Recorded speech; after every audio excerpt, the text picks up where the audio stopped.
Dividends are a lie. You've been lied to.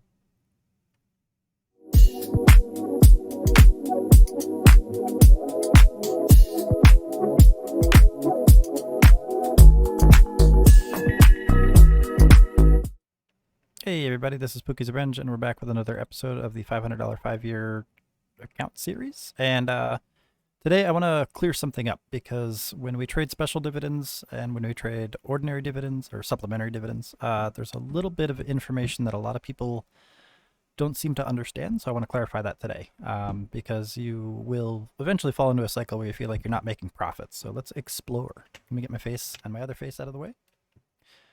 So what you can see right here is the chart for MBI. MBI just offered they just declared an $8 special dividend last night. So I got some around 10.80. I don't expect that to be paid out. Okay.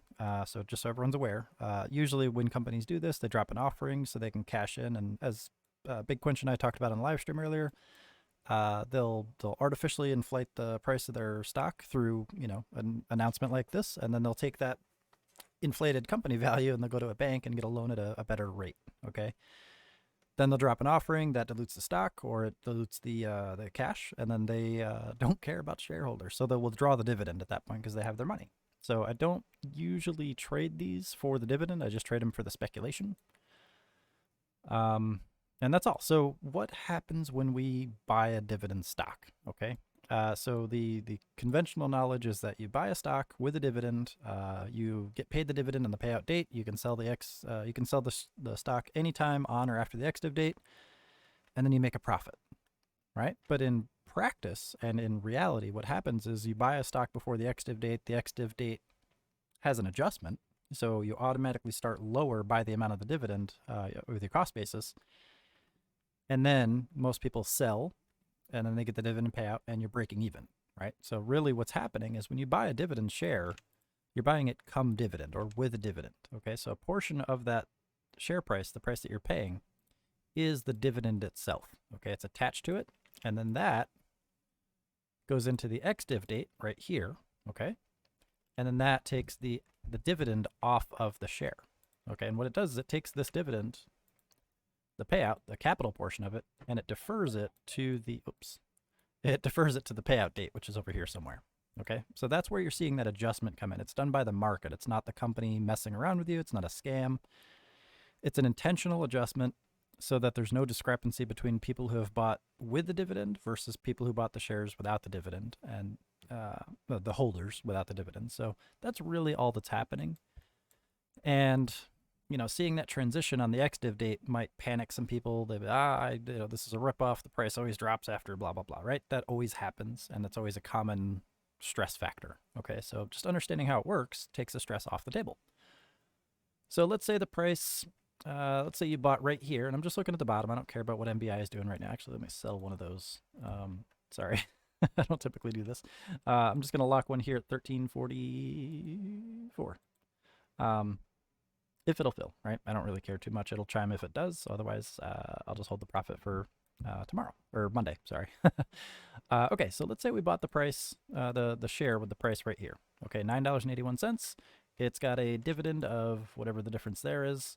It's 26 cents or something like that, 16 cents. This is the intended payout. Okay. So we hold the share, we go it goes through the ex-div date, and then the price magically drops down here to $9.65, assuming there's no actual P&L on the share. All right. And then we sell, right? Because we're like, oh, this sucks. I realize a loss, right? You're taking that dividend payment and you're claiming it as a loss. You're locking it in, okay? And then on the dividend payout date, you get a cash payout, right? And the advantage here is that you're allowed to claim 100% of your realized losses, right? Capital losses with indefinite carry forward up to the legal limits, right? And then conversely, you're receiving a cash payout for whatever this price is, okay? And you're only responsible for 35 to 40% of that in most cases. Again, I can't give you legal advice here, so seek a licensed professional.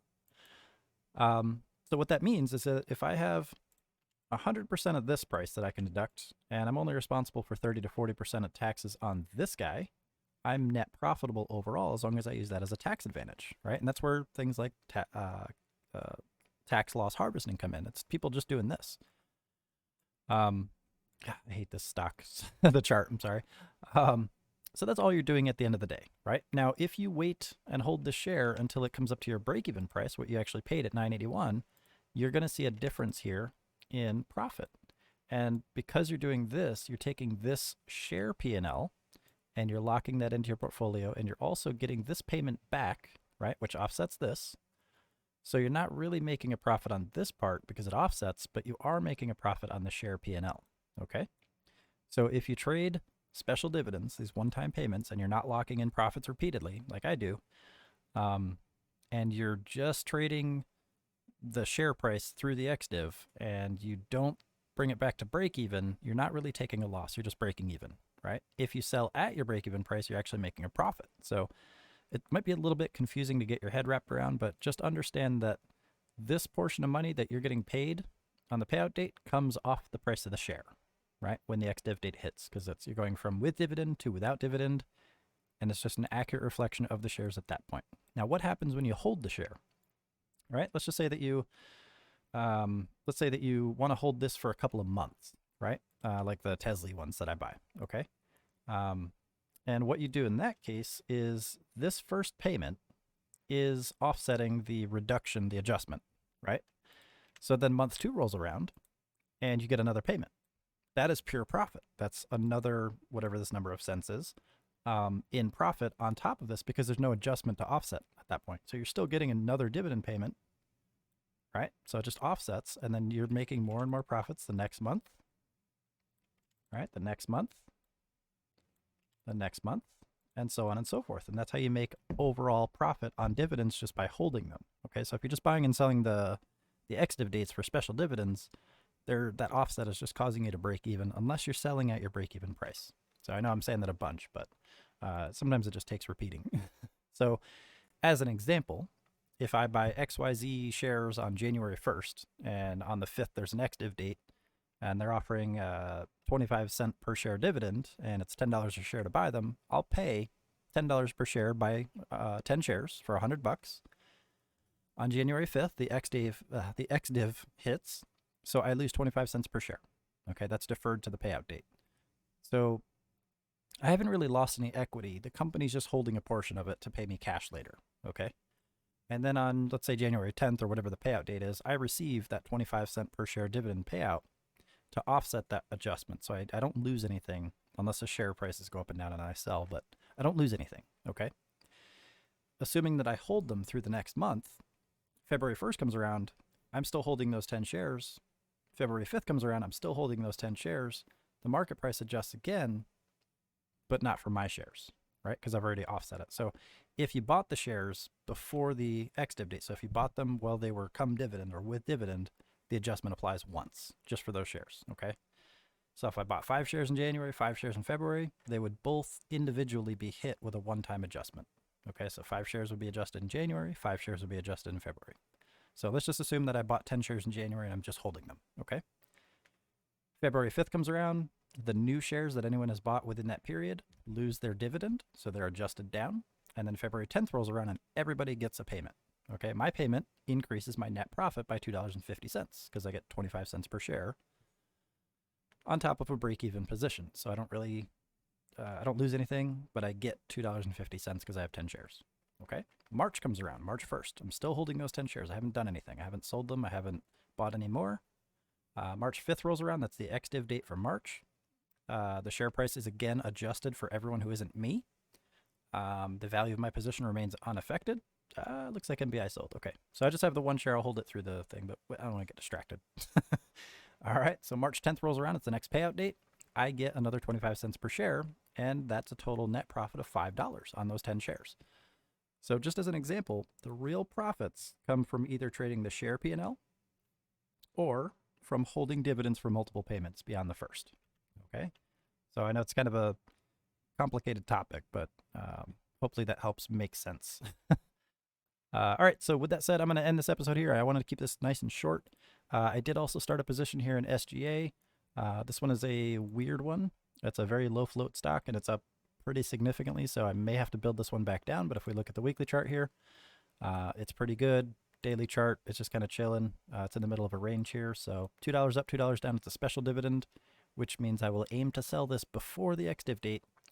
on December 19th, which is the Tuesday before Christmas. So I have plenty of time to build this one up, build it down, lock profits, do whatever I need to do. And if I don't want to hold it through the ex-div date, I don't have to worry about that offset and all the like the market adjustment and the dividend payout. That's only really valuable if you want to use it as a tax advantage.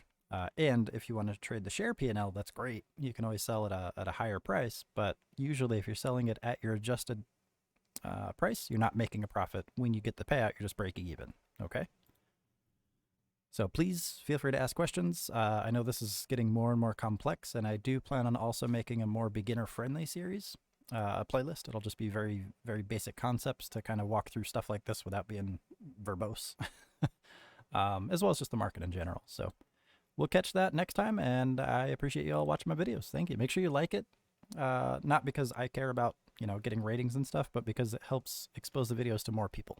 And the more exposure we get, the more engagement we get, the more people we can help. So I will see you guys next time. Thank you and goodbye.